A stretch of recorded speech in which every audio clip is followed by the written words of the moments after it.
So after years of petitions, hashtags, billboards, harassing people online, boo, and donating to charities, oh that's good, Warner Brothers have finally budged and decided to release Zack Snyder's 4-hour long cut of Justice League. Let's talk about it.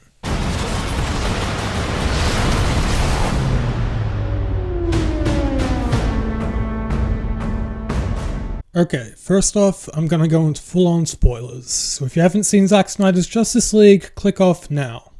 Alright, we all good? So, Zack Snyder is a pretty hit-or-miss director for me. I know a lot of people have very strong feelings on him and his movies, but for me, I really like some of them, don't really like some others, and there are also some that I kinda love. As for Zack's DCU movies, I was originally kinda lukewarm on Man of Steel, but I feel like every time I rewatch that film, I appreciate it a little bit more. Yes, the destruction is way too excessive, but I love how down-to-earth a lot of this movie feels, especially in the first half. The characterization of Superman and most of the supporting characters is great, and it manages to update these characters for the modern day in a way that doesn't feel too try-hard or edgy. It just feels natural. Same can't really be said for Batman v Superman though. This movie really downplays a lot of the best elements from Man of Steel. It doesn't feel down to earth anymore, it feels very artificial. Superman doesn't really get to do much and doesn't go for any character arc. There are some things to like Batman for example, except for his killing. And the whole movie ends with a big CGI fight. And as for the theatrical cut of Justice League, it's awful. One of the worst superhero movies I've ever seen. Obviously, I don't blame Zack Snyder for this. I blame all the studio heads who messed this movie up and added those god-awful reshoots. But even though this cut was getting rid of the reshoots, I thought it would only be as good as Batman v Superman, especially with Snyder having full creative control. But surprisingly, this movie was pretty good. Not as good as Man of Steel, but a big improvement over BVS. This version improves a lot on the characters. You actually get the sense that Batman in this has changed and become more hopeful, and you see that he stopped killing people. Wonder Woman stays largely the same. Her opening action scene is much better and feels more fast-paced and intense. Speaking of, all the action scenes are improved in this. And in the third act, there's no more ugly red filter. That new Wonder Woman theme is way too overused though. Also in this, Diana wants to go back home, back to Themyscira, which might be something they explore in Wonder Woman 3, that'd be cool. Cyborg gets a lot more development. His story is really the emotional core of this film. In the theatrical cut, he really did nothing, but in this, you see his origin story, which is very upsetting. Then later, right after reconnecting with his father's forced to sacrifice himself, but he's able to find a family within the Justice League. So it really is a shame that we're not going to see him again in any DC movies after the whole drama with Ray Fisher and Warner Brothers firing him, which seemed really unjustified by the way. And it's a shame because I think there's a lot of potential for the future of this character. Aquaman gets a bit more development. I like the sort of heart-to-heart conversation he has with Diana. A lot of his character developments in this though is just set up for the Aquaman movie, which we already got, but you know, I can't really put that on this movie. The Flash is still pretty annoying at a lot of points. And the part where he touches a random woman's hair, who I guess is meant to be Iris West, was pretty weird. Felt like something from a movie from the 80s that's meant to be romantic, that you watch now and are like, that's kinda creepy. But anyway, I did really love the scene with him and his dad. And again, it's a shame Billy Crudup isn't coming back. Flash also being able to time travel is done in a really cool and unique way, and skipping ahead a bit, but the scene where he reforms a city is just incredible.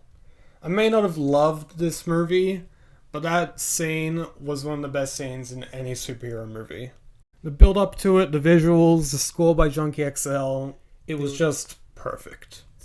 Superman gets a bit more to do in this, like do some more Jesus imagery because Zack Snyder, and he has a real upper lip, so that's good.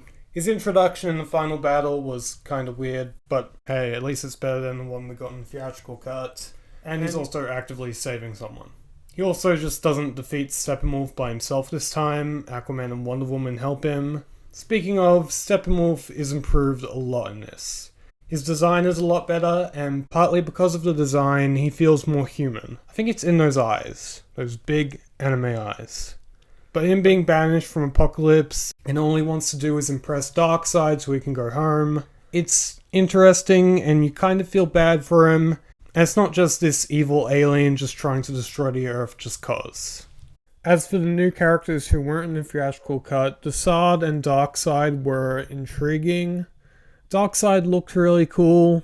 He looks pretty accurate to the comics, but they do take some creative liberties so it's not too goofy for this world. Desaad doesn't look that great. He just looks very CGI. They didn't do that much outside of look menacing and taunt Steppenwolf, but I want to see more of them. And I really want that new Gods movie that we haven't got any updates on in 3 years, which probably means it's cancelled. Oh well. We also get Martian Manhunter, who doesn't do shit. Also, his reveal as Martha Kent felt very weird, especially after what felt like a very heartfelt conversation with Lois. It's also weirder that he didn't help during the final battle and instead appeared right at the end just to be like, "Hi Bruce, your parents will be proud." Like, how does he know that? He didn't know them. Did he know them? I don't know. So now getting into more of what I didn't like about it, I did not like the look of the film. For what this was, the 4:3 aspect ratio looked very odd. It worked for something like The Lighthouse, which I know technically isn't 4:3, but shut up, it's close enough. Because that's meant to feel very claustrophobic, but not for this big blockbuster superhero movie. Probably looks pretty good on an IMAX screen, but on a TV, not so much. A lot of the film also looked very dark and very desaturated, which I know a lot of people complain about with Zack Snyder's other movies, but he really overdid it here.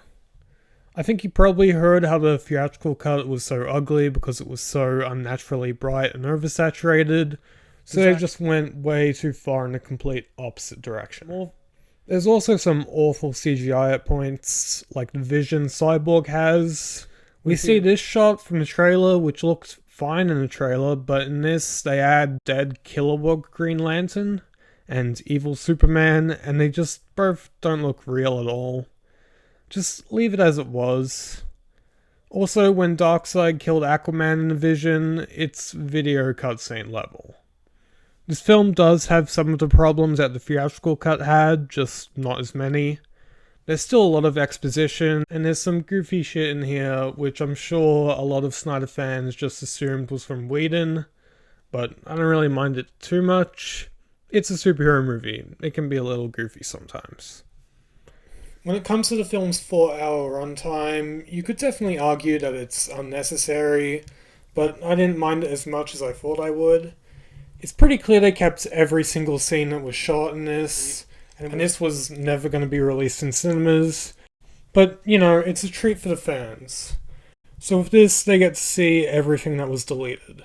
So it's fine, it's whatever.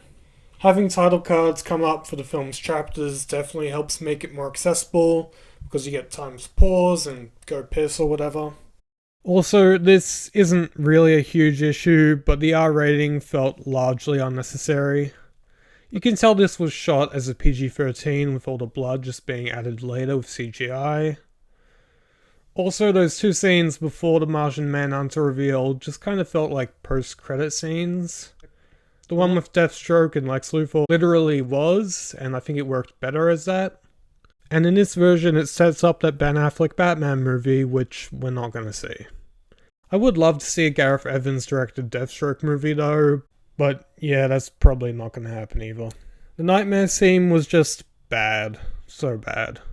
The green screen was so obvious, the Flash is all just CGI and looks like a video game character, and Jared Leto's Joker just isn't good. It's also pretty obvious that Ben Affleck and Jared Leto aren't in the same room together.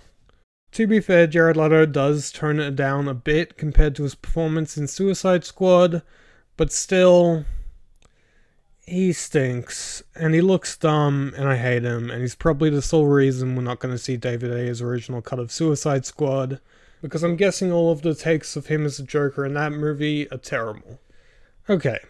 Even though I've been pretty hard on this film, I still liked it overall. And to be honest, I'm glad that Zack got to finish his film. And the fact that it was dedicated to his daughter was really nice. And yeah, there were some creative decisions in this that I thought were odd, but it was still pretty good, and it looks like a masterpiece compared to the theatrical version. I'm going to give Zack Snyder's Justice League a 7 out of 10. And here's where it would rank with all the other DCU movies.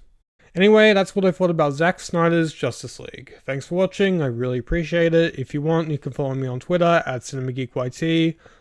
Leave a like and subscribe for more videos like this one.